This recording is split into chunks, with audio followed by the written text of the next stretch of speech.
Une histoire qui est trop marrante, je pense bien, et qui est celle d'un garçon qui a fait un énorme parcours jusqu'aujourd'hui et que j'ai rencontré tout jeune, c'est Samuel Eto'o.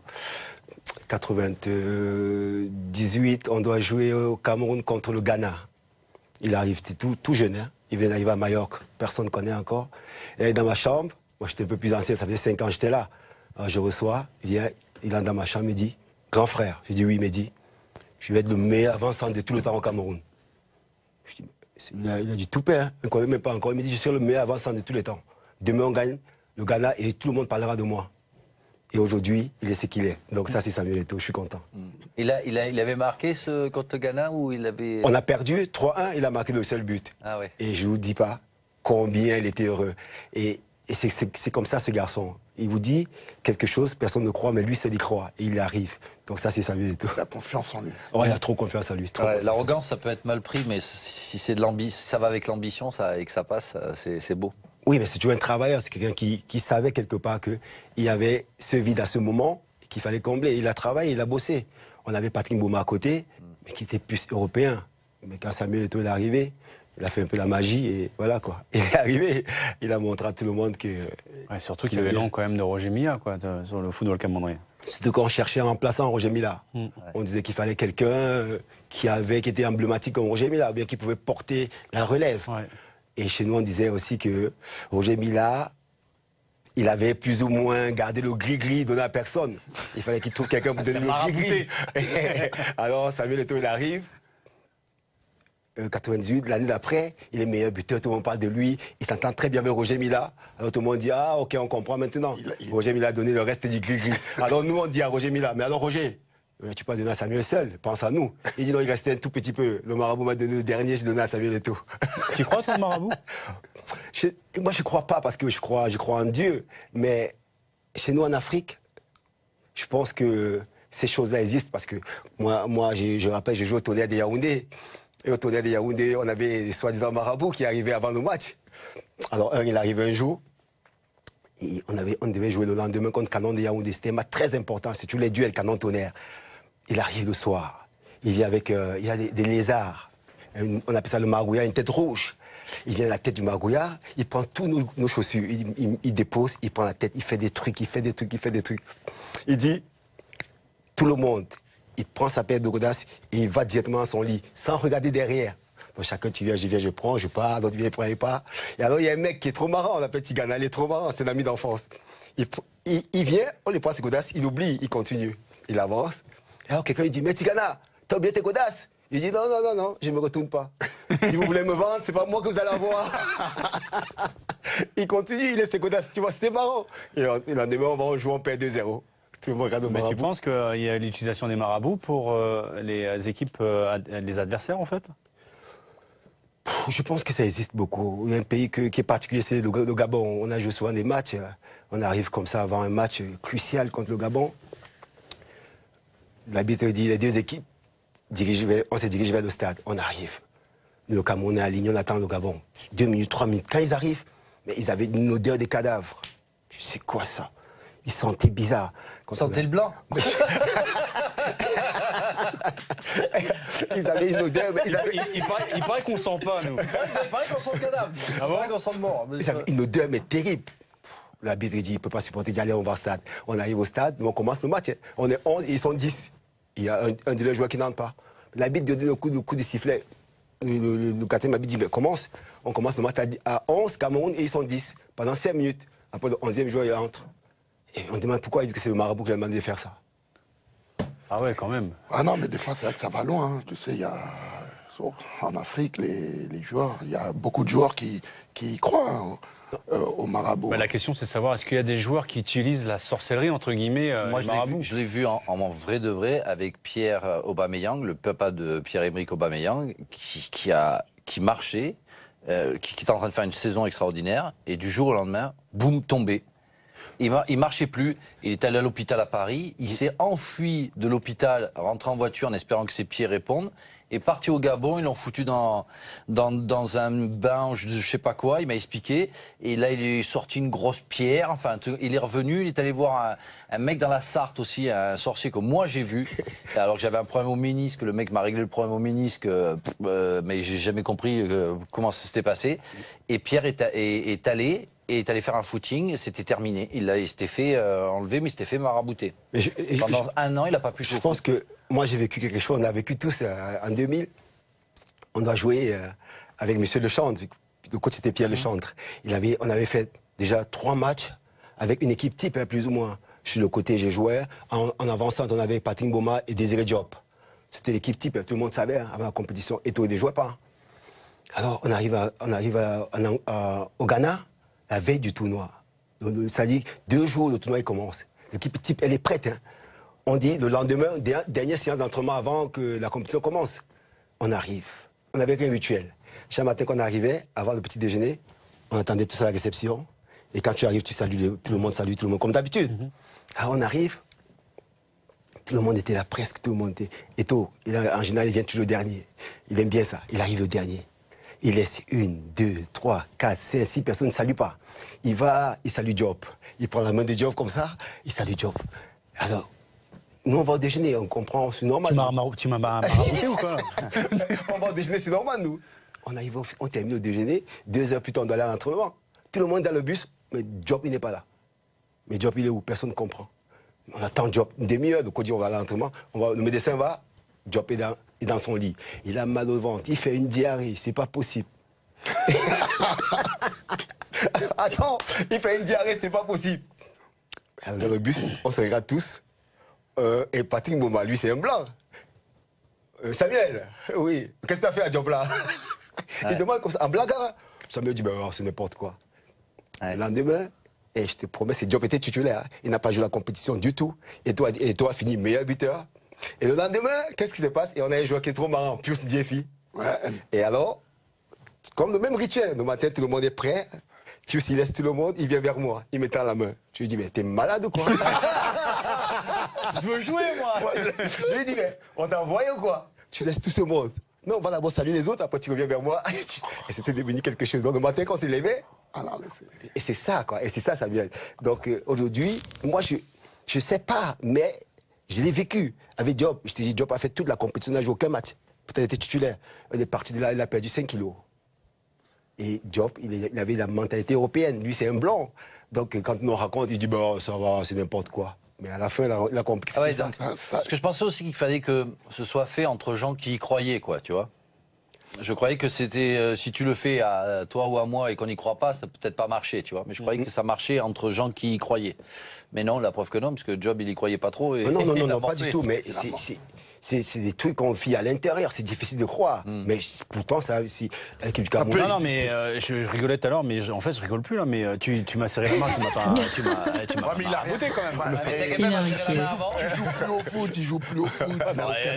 Imagine demain, je peux pas me lever du lit et je fais 5 kilos en 3 jours. Moi, sans croire au marabout, c'est vrai que la personne dont je parle, j'avais été voir le mec, c'était un fermier dans la Sarthe, et c'est Pascal Rousseau, l'ancien gardien de but de Laval, qui avait amené Pierre Aubameyang là-bas.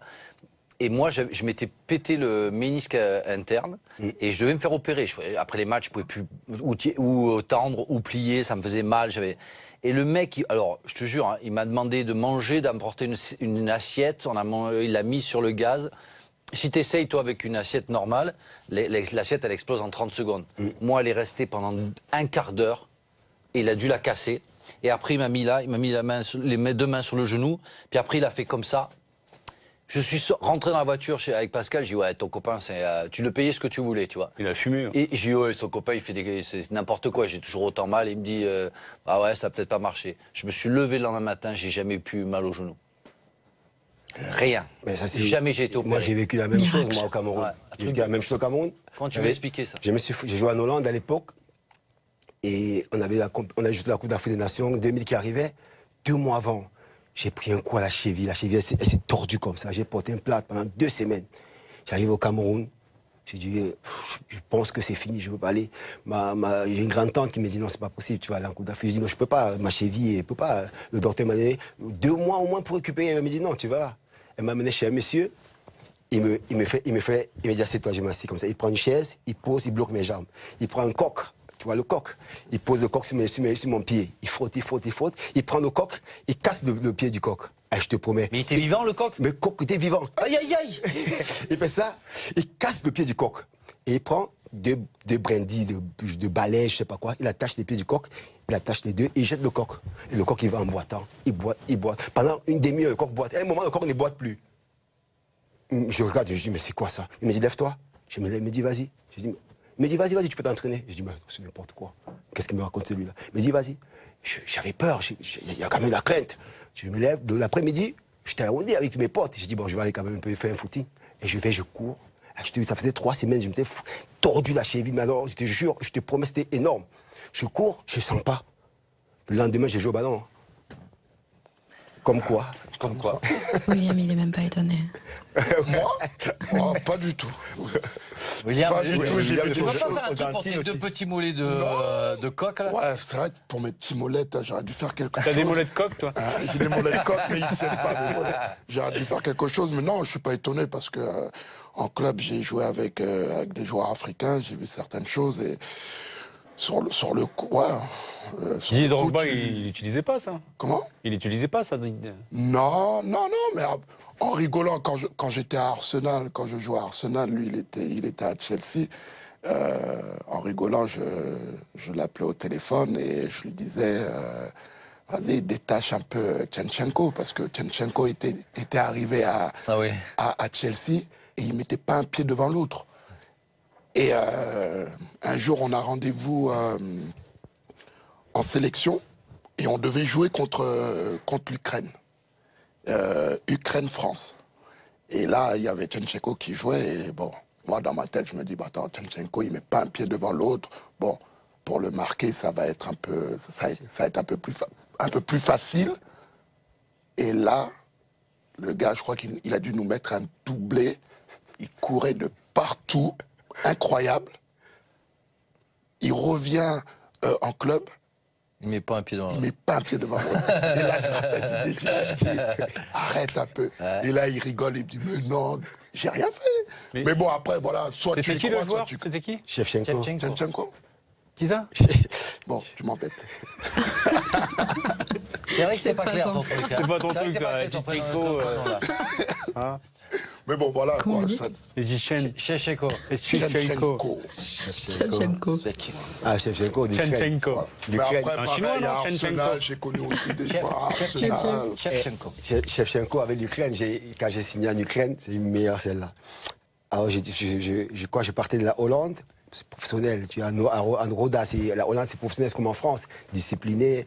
Alors, je signe en Ukraine. J'ai failli d'abord signer en France, à Bordeaux. Roland Kobi, c'était entraîneur, il a tout fait, je ne suis pas venu. Ça ne s'est pas fait, je suis allé en Ukraine. J'arrive en Ukraine, c'est à Donetsk, c'est un grand club, c'est monsieur les milliardaires. J'arrive, on me reçoit comme un pacha. Je dis, c'est pas possible. Et je signe le contrat, on me dit, va à l'appartement, j'ai un interprète qui est un Ivoirien.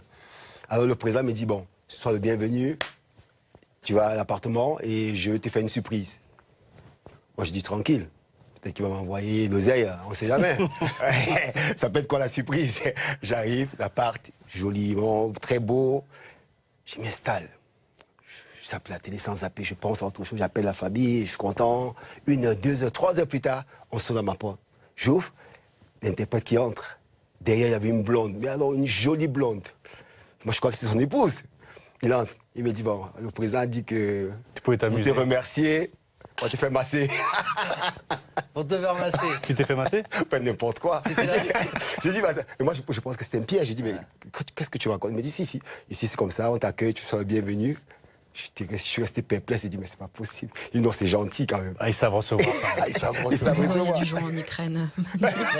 Il aurait été bien, il aurait été Avec les bien. emmerdes que j'ai avec les femmes durant toute ma vie, je vais aller en Ukraine aussi. Faut ouais, pas bien qu'on sûr. ait Ouais, dit, mais là-bas, tu les intéresses pas. Il faut un peu. T'es pas exotique là-bas. Non, Ah oui, c'est t'inquiète. vrai. Ouais, Blond. non, Sous l'apparence, tu le vends blond, t'inquiète. tu Non, ressembles non, à- non. tu Je ressembles à suis muy un caliente, chrétien. t'inquiète. Avec le William, nom, il aurait du succès. il aurait eu du succès. Moi, j'ai failli signer aussi au Shakhtar William à Donetsk. Donetsk. Et je sais plus si c'était quand je pars de Chelsea ou quand je pars de Marseille. Et c'était compliqué quand même. Parce que c'était pas le Shakhtar de maintenant. De maintenant. C'était, Il voulait que je vienne, mais sans la famille, tu vois. Tu m'étonnes sans la famille. Si on te fait des cadeaux comme ça à ton arrivée. Oui, je peux comprendre. mais bonjour, ma femme. Non, secrétaire, personnel, ok. La masseuse du club. Comme ça, ils savent recevoir en Ukraine. Il a failli jouer aussi Rigo Besson quand j'y étais. J'étais en 2002-2003. Rigo Besson, il a failli on aurait pu jouer ensemble. Il est arrivé. Justement, jet privé, il est arrivé, il a regardé la ville, il a fait un tour, 2 tours. Il m'appelle, il me dit, Frangin, j'aime bien, mais je peux pas vivre ici, c'est possible. Vivre sans la famille et tout. Bon, il est reparti. C'était à peu près la même période, je crois. Oui, après l'arrivée, il y a Yaya Touré, Al-Selné, qui est aujourd'hui Yaya Touré. À l'époque, il arrivait, j'étais à mon équipe, c'est moi qui l'ai reçu. Il était tout jeune à l'époque. Mais quel footballeur. Il était doué, il courait pas trop à l'entraînement. Mais avec un ballon dans les pieds, il était phénoménal. Hein. Donc c'est ça l'Ukraine. On parlait de Marabout qui n'a pas servi au Camerounais face au Chili. Le Cameroun de Benjamin Mukanjo a fait dimanche une entrée timide en Coupe des Confédérations. Une première défaite 2-0 face au Chili d'Arturo Vidal et d'Alexis Sanchez dans le groupe B. On va regarder les... Et Patrick Mboma, lui, c'est un blanc. Samuel, oui. Qu'est-ce que tu as fait à Diop là? Il demande comme ça, en blague. Samuel dit, c'est n'importe quoi. Le lendemain... Et je te promets, c'est Diop était titulaire. Il n'a pas joué la compétition du tout. Et toi a fini meilleur buteur. Et le lendemain, qu'est-ce qui se passe? Et on a un joueur qui est trop marrant, Pius Diefi. Et alors, comme le même rituel, le matin, tout le monde est prêt. Pius, il laisse tout le monde, il vient vers moi. Il me tend la main. Je lui dis, mais t'es malade ou quoi? Je veux jouer, moi. Je lui dis, mais on t'a envoyé ou quoi? Tu laisses tout ce monde. Non, on va d'abord saluer les autres, après tu reviens vers moi. Et c'était devenu quelque chose. Donc le matin, quand on s'est levé, et c'est ça, quoi. Et c'est ça, Samuel. Donc aujourd'hui, moi, je sais pas, mais je l'ai vécu avec Diop. Je te dis, Diop a fait toute la compétition, il n'a joué aucun match. Peut-être qu'il était titulaire. Il est parti de là, il a perdu 5 kilos. Et Diop, il avait la mentalité européenne. Lui, c'est un blanc. Donc quand on nous raconte, il dit, ça va, c'est n'importe quoi. Mais à la fin, il a compris. Parce que je pensais aussi qu'il fallait que ce soit fait entre gens qui y croyaient, quoi, tu vois. Je croyais que c'était, si tu le fais à toi ou à moi et qu'on n'y croit pas, ça peut peut-être pas marcher, tu vois. Mais je croyais que ça marchait entre gens qui y croyaient. Mais non, la preuve que non, parce que Job, il y croyait pas trop. Et, non, pas du tout. Mais c'est des trucs qu'on vit à l'intérieur, c'est difficile de croire. Mais pourtant, ça aussi, l'équipe du Cameroun... Non, mais je rigolais tout à l'heure, mais en fait, je rigole plus là, mais tu m'as serré la main, tu m'as mais il a raboté quand même. Il joue plus au foot. Imagine demain, je peux pas me lever du lit et je prends 5 kilos en 3 jours. Moi, sans croire au marabout, c'est vrai que la personne dont je parle, j'avais été voir, le mec, c'était un fermier dans la Sarthe, et c'est Pascal Rousseau, l'ancien gardien de but de Laval, qui avait amené Pierre Aubameyang là-bas. Et moi, je m'étais pété le ménisque interne et je devais me faire opérer. Après les matchs, je pouvais plus ou tendre ou plier, ça me faisait mal. Et le mec, alors je te jure, hein, il m'a demandé de manger, d'apporter une assiette. Il l'a mis sur le gaz. Si tu essayes, toi, avec une assiette normale, l'assiette, elle explose en 30 secondes. Moi, elle est restée pendant un quart d'heure et il a dû la casser. Au tonnerre de Yaoundé. Et au tonnerre de Yaoundé, on avait des soi-disant marabouts qui arrivaient avant le match. Alors, il arrive un jour, et on devait jouer le lendemain contre Canon de Yaoundé. C'était un match très important, c'est tous les duels Canon-Tonnerre. Il arrive le soir, il vient avec il y a des lézards, on appelle ça le margouillard, une tête rouge. Il vient à la tête du margouillard, il prend tous nos chaussures, il dépose, il prend la tête, il fait des trucs. Il dit, tout le monde, il prend sa paire de godasses et il va directement à son lit, sans regarder derrière. Donc chacun, tu viens, je prends, je pars, l'autre vient, il pas. Et alors il y a un mec qui est trop marrant, on l'appelle Tigana, il est trop marrant, c'est un ami d'enfance. Il vient, on lui prend ses godasses, il oublie, il continue. Il avance. Et alors quelqu'un lui dit, mais Tigana, t'as oublié tes godasses? Il dit, non, je ne me retourne pas. Si vous voulez me vendre, c'est pas moi que vous allez avoir. Il continue, il laisse ses godasses, tu vois, c'était marrant. Et le lendemain, on va jouer, on perd 2-0. Mais tu penses qu'il y a l'utilisation des marabouts pour les équipes, les adversaires en fait? Je pense que ça existe beaucoup. Il y a un pays qui est particulier, c'est le Gabon. On a joué souvent des matchs. On arrive comme ça avant un match crucial contre le Gabon. L'arbitre dit les deux équipes, on se dirige vers le stade. On arrive. Le Cameroun est aligné, on attend le Gabon. 2 minutes, 3 minutes. Quand ils arrivent, mais ils avaient une odeur des cadavres. C'est quoi ça? Ils sentaient bizarre. Ils sentaient le blanc. Ils avaient une odeur. Mais Il paraît qu'on sent pas, nous. Il paraît qu'on sent le cadavre. Il paraît qu'on sent le mort. Ils avaient une odeur, mais terrible. L'arbitre dit, il ne peut pas supporter d'y aller, on va au stade. On arrive au stade, on commence le match. On est 11, ils sont 10. Il y a un de leurs joueurs qui n'entre pas. L'arbitre donne le coup de sifflet. Le capitaine m'a dit, commence. On commence le match à 11, Cameroun, et ils sont 10. Pendant 5 minutes. Après le 11e joueur, il entre. Et on demande pourquoi ils disent que c'est le marabout qui a demandé de faire ça. Ah ouais, quand même. Ah non, mais des fois, c'est vrai que ça va loin. Hein. Tu sais, il y a...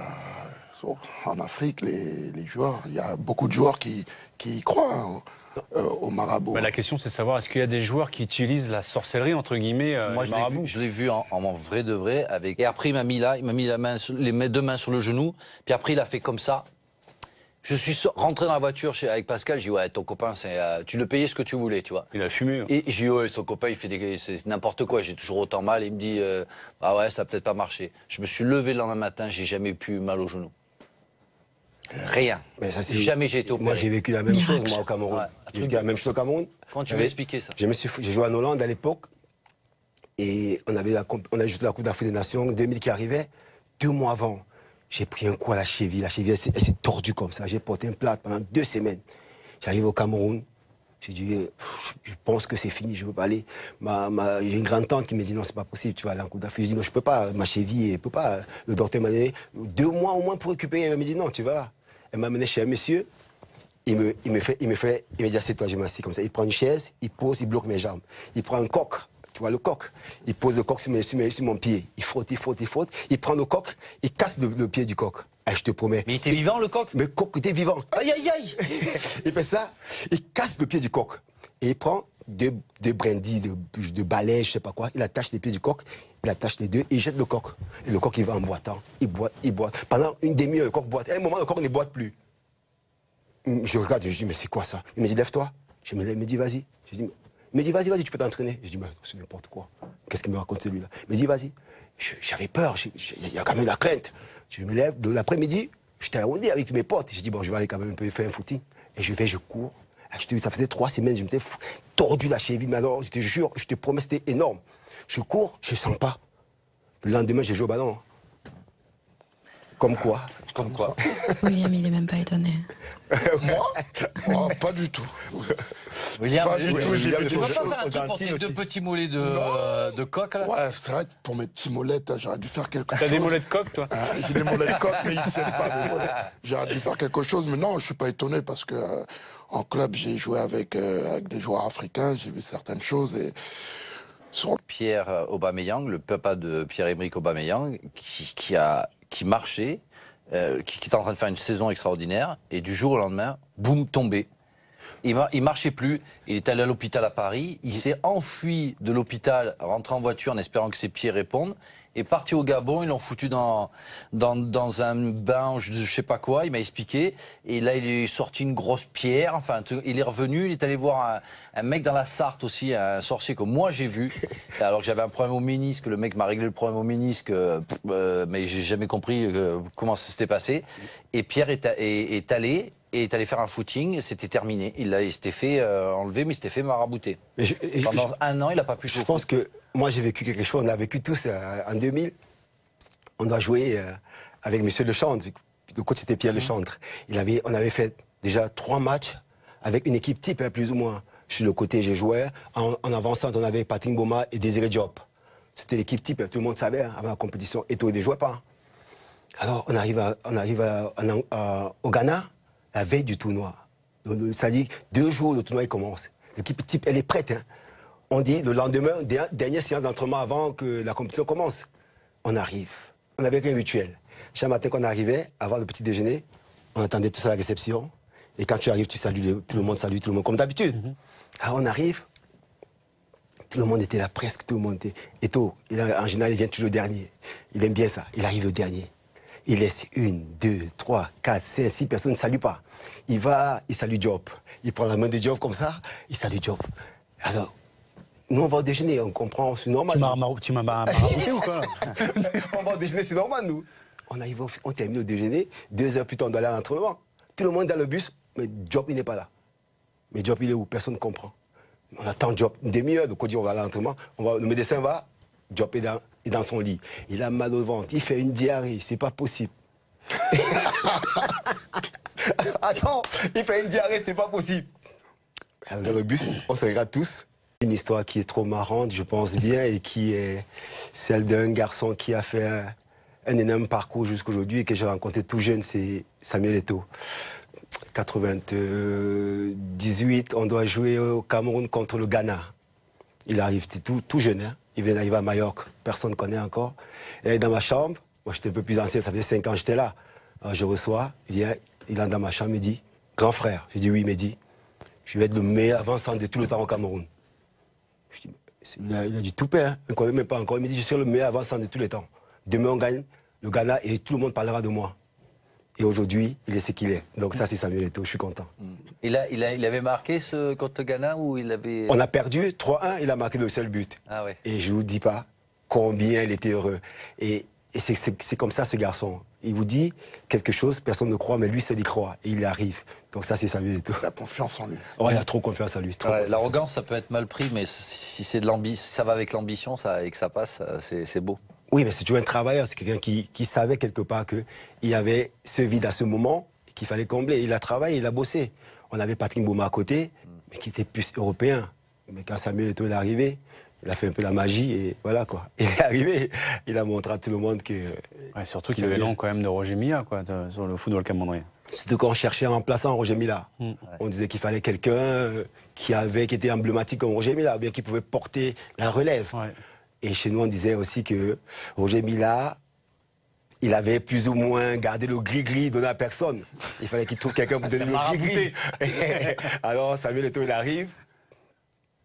98, l'année d'après, il est meilleur buteur, tout le monde parle de lui. Il s'entend très bien avec Roger Milla. Alors tout le monde dit, ah ok, on comprend maintenant.